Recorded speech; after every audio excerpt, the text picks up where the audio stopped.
local man does real well and becomes the former chief of staff under HHS under President Trump. Brian Harrison, you're a busy guy, so I want to get right to you. We only have one segment with you tonight. So you're kind of a big deal, apparently. Welcome to the program. Thank you, Chris. It's good to be with you. I don't know that I've been called that before, but thank you. Okay, so you let me ask you this. Did you inherit, Biden said we inherited a mess from the Trump administration. Biden says there was no plans, we were starting from scratch, backlog, nothing was in the fridge, cupboards empty. Jen Psaki said digging out of a hole, and Psaki refused to credit Trump for, and you guys, your team, for setting up coronavirus vaccine distribution. Talk to me about what the truth is. Tell me the truth. Well, that's really easy. Not a single thing you just said falls into the truth category, not even close. And I really could not believe it. They take office and within the first 1 or 2 days, they start spewing these falsehoods. And, it's funny because watching it, after having left office, I was the person that led the first transition briefing between the outgoing Trump administration and the incoming Biden administration, and it was on Operation Warp Speed, and further, it was on vaccine distribution planning. And then we gave them over 300 additional transition briefings. So when they walked in, my goodness, they didn't just know there was a plan. They knew the plan in intimate and great detail. And, they started off with this whole starting from scratch or there was no plan. On its face, absurd. The day he took office, we had already vaccinated over 15 million Americans. He said there was no literal or figurative vaccines. 2 vaccine doses went in President Biden's arm himself. So that was just beyond preposterous. And then further, it wasn't just me who started calling him out, on Fox News and other places. Even the Washington Post, a fact checker, started calling out the lies coming out of Vice President Biden. And I'll tell you what, that is something to see. You've got a Democrat in the White House, and when even the Washington Post starts handing out Pinocchios for their lies, they're telling some real whoppers there, Chris. Why do you think they're doing this? I don't know why they're doing it. I really don't know. It's disappointing. President Biden campaigned as a candidate, promising to be a unifying figure in American politics.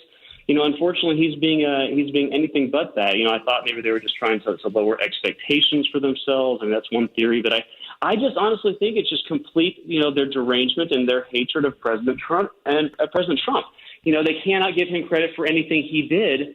They pretend the plan didn't exist, but at the same time, they're taking a victory lap every time they get to some new milestone on COVID vaccinations, which is, as an American, and as somebody who was, involved in standing up of Operation Warp Speed, I'm thrilled when we hit these new milestones. We're vaccinating 2 million people a day, and that's great because I want to save lives. I want to defeat COVID.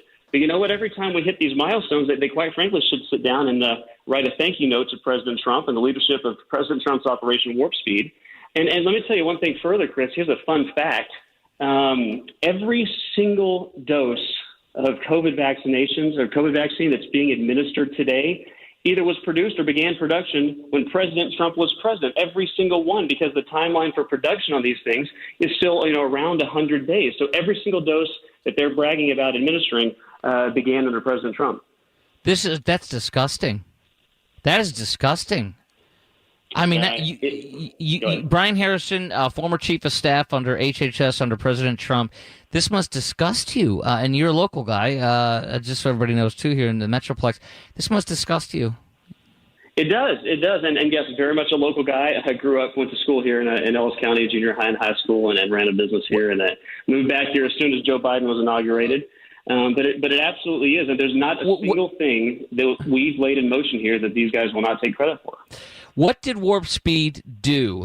As far as from what Trump and you as his chief of staff under Alex Azar, his HHS secretary, what did Warp Speed do?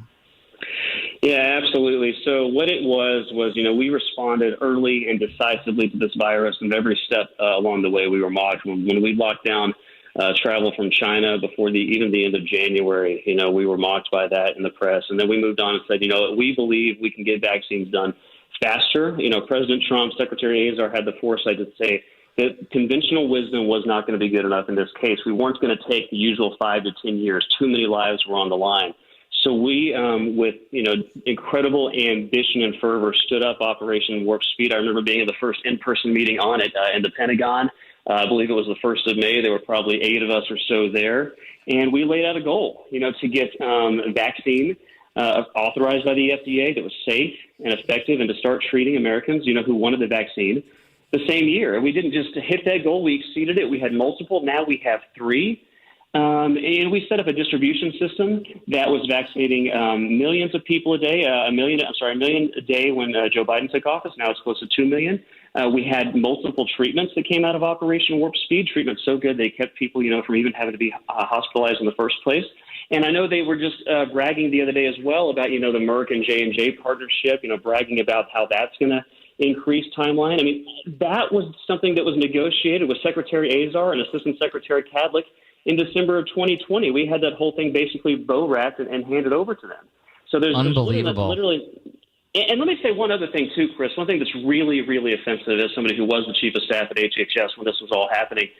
They cannot let their hatred of Trump stop them from really, really insulting a lot of other people that don't deserve it. When they think they're just attacking President Trump because they hate them, and he's deserving of appreciation and thanks for what he did with Operation Warp Speed. But their blind hatred of him attacking Warp Speed and saying there was no plan, let me tell you who they're really, really attacking. They're really attacking the thousands of men and women, these soldiers, the sailors, the airmen, the Marine, the Coast Guard, the Public Health Service Commission Corps, the icons of healthcare private sector companies who we partnered with in America because we didn't have the hubris to say government could do it all ourselves. We partnered with the private sector. That was the real genius of Warp Speed, the McKessons, the CVSs, the Walgreens, and their thousands of employees who all performed admirably. It's really those men and women who the president is insulting when he's taking these consistent cheap shots at President Trump. Okay, Biden expects to have COVID-19 vaccines for all adults by May. How much of that is from you guys, from the Trump administration? Well, you know what, Chris? Just today, I asked myself a similar question. I went back and looked at some news reports. It was around September of last year that President Trump said we would have enough vaccines for most people to be vaccinated by the exact same time, April and May. And you know what the press did? You know what the Democrats did? They laughed. They mocked him. They put in headlines. They called him a liar. They said it wasn't true. President Trump was out there lying again. He gets mocked for saying the exact same thing. By the way, last September, and now we know for a fact it's true, the Operation Warp Speed, the plan we set in place, the plan they're still executing, the plan they're denying exists, and the press is fawning all over them. So when they made their big announcement that we're going to have everybody announced or vaccinated in May who wanted it, they, again, should have come out and thanked President Trump. But, it's not just about thanking President Trump and who gets credit. It's about being honest with the American people, something the president decided or campaigned on, and he's just doing the exact opposite of. Brian Harrison, former chief of staff at HHS under President Trump. How political is Dr. Fauci? Last question. We got about 45 seconds. How political is Fauci, and what have you seen? What you've seen of him since the switch of administrations? What do you think? Yeah, Dr. Fauci is a former colleague and somebody I worked very closely with. It's been really interesting to watch how the scientific advisors working in the White House with Dr. Fauci and with President Biden have moved in what I think is in a little bit of a disappointing direction. I mean, I saw he had to come out and do a little bit of a cleanup for some of the mistruths that were coming out of President Biden and Vice President Harris's mouth, especially early on, and I think that was a little bit. Disappointing. Brian Harrison, former chief of staff under HHS under President Trump. You are running for Ron Wright's old seat. Is that right? Yes, sir. It sure is. Really All much, right. looking forward. Go ahead. You got 22 other people. Rock it and roll it. And we wish you the best, my friend. Okay, and you got to come back on again. You're a great guest. Appreciate you. Hey, Chris, really appreciate you having me on, sir. Thank you so much. Thank you.